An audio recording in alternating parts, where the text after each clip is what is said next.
Hello everyone, welcome to our YouTube channel. So our today's topic is dimensions of business environment. So dimensions of business environment mean all the factor, forces and institutions which have direct or indirect influence over the business transaction. तो क्या बोलेंगे कि business environment की जो dimensions हैं वो किस चीज़ को इंक्लूड करी है, फैक्टर्स, फोर्सेस और इंस्टीट्यूशंस को, जिनका क्या है डायरेक्ट और इनडायरेक्ट इन्फ्लुएंस है किस पर, बिजनेस ट्रांजैक्शंस पर. ठीक है. और इसमें क्या है, 5 टाइप्स हैं इसकी, 5 तरह के इन्वायरमेंट्स हैं जो इसमें आ रहे हैं. फर्स्ट है social environment, political environment, legal environment, technological environment and economics environment. ठीक है. और 1 बाय 1 हम इनको क्या है ब्रीफली डिस्कस करेंगे. So first is economical environment.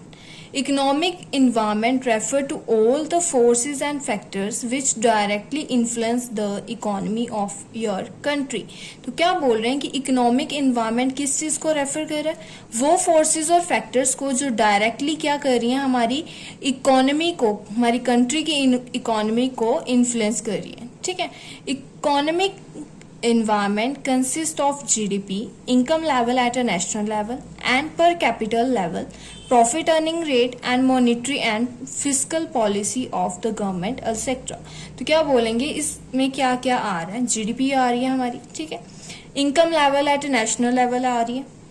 ठीक है. Monetary policy, profit earning rate. ठीक है. ये सारी चीजें इसमें क्या आ रही हैं, इकोनॉमिकल इन्वायरमेंट में आ रही हैं. ठीक है. अब इसके कुछ एस्पेक्ट्स हैं इकोनॉमिक इन्वायरमेंट के, वो क्या है, decrease in interest rate is beneficial and increase demand for home loans and boring money. तो क्या बोल रहे हैं कि अगर इंटरेस्ट रेट में क्या है डिक्रीज हो रहा है, इंटरेस्ट रेट गिर रहे हैं, तो वो किस चीज के लिए बेनिफिशियल है कि demand of home loan and boring money क्या होगी, इंक्रीज करेगी. मनी बोरिंग की डिमांड इंक्रीज करेगी. ठीक है. होम लोन्स की डिमांड इंक्रीज करेगी. नेक्स्ट है passing of GST bill affect almost all the business organisation. तो क्या बोलेंगे कि जो जीएसटी बिल पास हुआ था वो उसने क्या किया, ऑलमोस्ट हर एक बिजनेस ऑर्गेनाइजेशन को क्या किया, इफेक्ट किया. नेक्स्ट है demonetisation of ₹500 and ₹1000 note recently hit the Indian economic environment. तो क्या बोले हैं, जैसे कि हमें पता है डिमोनेटाइजेशन हुई थी ₹500 एंड 1000 के नोट की. ठीक है. तो इसने क्या किया, हमारी इंडियन इकोनॉमिक इन्वायरमेंट को क्या है काफी अच्छे से हिट किया, मतलब. ठीक है. काफी ज्यादा चेंजेस किए उसमें. Recent changes in economics and fiscal policy of country have encouraged NRIs and foreign investors to invest in Indian companies. तो क्या बोलेंगे, जो हमारी इकोनॉमिक में जो रिसेंटली चेंजेस आया हमारी फिजिकल पॉलिसी में, ठीक है, ये चीज ने क्या किया है कि जो NRI और फॉरेन इन्वेस्टर है उनको इनकरेज किया है कि वो क्या करें, इंडियन कंपनीज में इन्वेस्ट करें. ठीक है. Money supply in the economy, money supply क्या चल रही है इकोनॉमी में, ये सारी चीजें किस में आएंगी, इकोनॉमिक इन्वायरमेंट में. So next is our social environment. Social environment consists of the customs and traditions of the society in which business is existing. So social environment किस चीज को कंसिस्ट करता है, कस्टम्स और ट्रेडिशंस को, सोसाइटी के custom और ट्रेडिशंस को इन्वॉल्व करता है ये. ठीक है. जिसमें क्या कर रहा है, बिजनेस एग्जिस्ट कर रहा है. It include the standard of living, taste, preference and education level of the people living in the society where business exist. तो ये क्या क्या इंक्लूड कर रहा है, जिस सोसाइटी में बिजनेस एग्जिस्ट कर रहा है वहां के लोगों का लिविंग ऑफ स्टैंडर्ड कैसा है, उनका टेस्ट कैसा है, उनकी प्रेफरेंस कैसी है, उनका एजुकेशन लेवल क्या है. ठीक है. लिविंग स्टैंडर्ड क्या है, ये सभी चीजें क्या कर रहा है, इस चीज में इंक्लूड कर रहा है. So the businessman can't overlook the component of social environment as these components may not have immediate impact on their business. ठीक है. तो क्या बोल रहे हैं कि बिजनेसमैन जो है वो क्या है कि इन कंपोनेंट्स को ओवरलुक नहीं कर सकता. ठीक है. अगर उसने ऐसा किया तो उसके बिजनेस पर उसका क्या होगा, ऑपोजिट इम्पैक्ट पड़ेगा. ठीक है. But in long run the social environment has great impact on the business. तो क्या बोलेंगे कि अगर लॉन्ग रन बिजनेस चल रहा है, ठीक है, तो उस चीज में सोशल एनवायरमेंट क्या बिजनेस पे काफी ज्यादा ग्रेट इम्पैक्ट पड़ता है. ठीक है.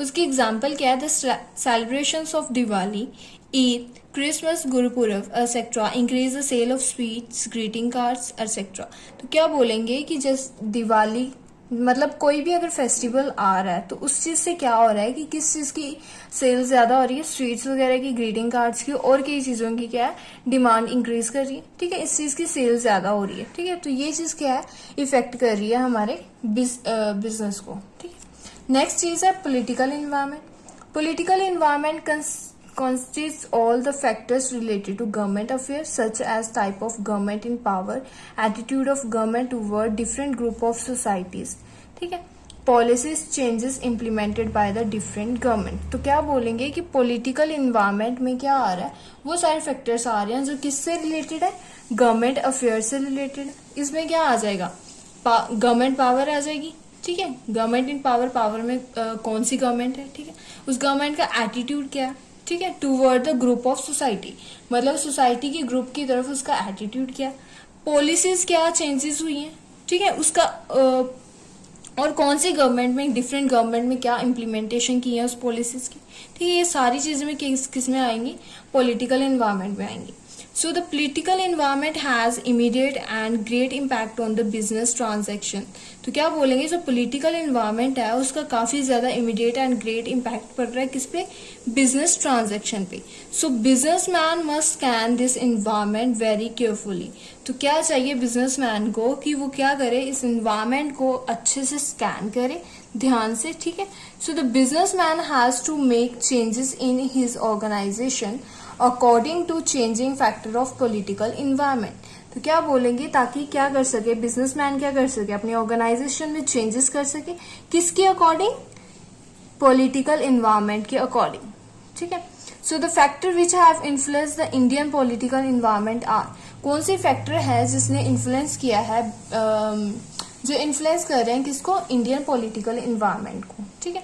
तो उसमें क्या आएगा, फॉरेन पॉलिसी ऑफ गवर्नमेंट की फॉरेन पॉलिसीज वगैरह आ जाएंगी, value and ideology of the political parties के आइडियाज वगैरह, वैल्यूज वगैरह आ जाएंगे, कॉन्स्टिट्यूशन ऑफ द कंट्री की कॉन्स्टिट्यूशन वगैरह, प्रेजेंट पॉलिटिकल सिस्टम, कौन सा पॉलिटिकल सिस्टम अभी चल रहा है, प्रोफाइल ऑफ पॉलिटिकल लीडर की क्या प्रोफाइल है, political stability encourage business enterprises to invest in long term projects.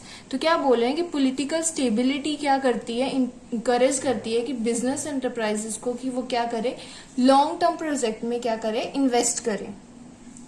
Next is legal environment. The management of every business enterprises has to obey the law of land। तो क्या बोलेंगे कि हर एक business enterprises की management को ये क्या है, जरूरी है कि वो क्या करे, कुछ लॉ जो हैं उन्हें फॉलो करे। Therefore, it is essential for every business enterprises to have adequate knowledge of rules and regulation framed by the government। तो ये क्या उनके लिए जरूरी है बिजनेस एंटरप्राइजेस के लिए कि वो क्या करे, अपने रूल्स और रेगुलेशंस के अकॉर्डिंग, जो भी गवर्नमेंट के रूल्स और रेगुलेशन है उनके अकॉर्डिंग वो नॉलेज गेन करें, ठीक है, उस चीज को अडेप्ट करें और क्या करें, उस चीज को फॉलो करें। नेक्स्ट है लीगल इन्वायरमेंट, किस किस चीज को इंक्लूड करता है, ठीक है। So various law and legislative acts, इसमें सारे लॉ वगैरह आएंगे, administrative order issued by government authorities, जो भी ऑर्डर्स गवर्नमेंट अथॉरिटी के थ्रू इशू किए गए हैं, ठीक है, कोर्ट जजमेंट आती है इसमें, as well as the decision rendered by various commissions and agencies at every level of government, whether it's centre, state और लोकल। सेंटर, स्टेट और लोकल कोई भी किसी भी लेवल की गवर्नमेंट है, एजेंसीज है, ठीक है, उनकी अकॉर्डिंग दिए गए हुए डिसीजंस जो भी हैं उन सभी को फॉलो करना, ठीक है। Foreign exchange regulation and management act, ठीक है। Legal policies related to licensing and foreign trade, जो भी लीगल पॉलिसीज हैं किससे रिलेटेड, लाइसेंसिंग से के रिलेटेड और फॉरेन ट्रेड से रिलेटेड, वो सभी किस में आ जाएंगी, लीगल इन्वायरमेंट में आ जाएंगी। नेक्स्ट है technological environment। So technological environment include forces related to scientific improvement and innovations which provide new way of producing goods and services and new way of operating business। So इसमें क्या आएगा, technological environment वो forces को include करता है, वो कौन सी forces हैं, किस चीज से रिलेटेड है, साइंटिफिक इम्प्रूवमेंट, ठीक है, और इनोवेशंस आएंगी इसमें, ठीक है। और ये क्या करती है, न्यू वेज प्रोवाइड करती है of producing goods and services, क्या करने के, गुड्स एंड सर्विसेज को प्रोड्यूस करने के नए नए तरीके, ठीक है। New ways of operating business, business को कैसे ऑपरेट किया जाए नए तरीके से, ये सारी चीजें किसमें आएंगी, टेक्निकल इन्वायरमेंट में आएंगी। सो इसके कुछ एग्जाम्पल्स हैं, few examples of recent technological changes which have affected Indian business, जिसने क्या किया है कि बिजनेस इंडियन बिजनेस को इफेक्ट किया है। तो उसमें क्या आएंगी, ऑनलाइन बुकिंग ऑफ टिकट्स, आजकल हम क्या है कोई भी चीज की बुकिंग क्या ऑनलाइन घर बैठे कर सकते हैं, ठीक है। Import and export of technology, technology में इम्पोर्ट एंड एक्सपोर्ट, ठीक है। Development in IT sector, IT sector में जो भी डेवलपमेंट हो रही है। Shift from carbon paper to a photocopier etcetera, ठीक है। आजकल हम क्या है कार्बन पेपर से कहाँ शिफ्ट हो गए हैं, फोटोकॉपियर में, ठीक है। ये सारी चीजें। Shift from typewriter to word processor, typewriter की जगह आज क्या है वर्ड प्रोसेसर यूज हो रहा है, ठीक है। ये सारी चीजें क्या है हमारी टेक्नोलॉजी से रिलेटेड है, ठीक है। ये थे हमारे डायमेंशंस ऑफ बिजनेस एनवायरनमेंट, ठीक है। इसके साथ हमारा ये टॉपिक खत्म हुआ। Thank you so much for listening us.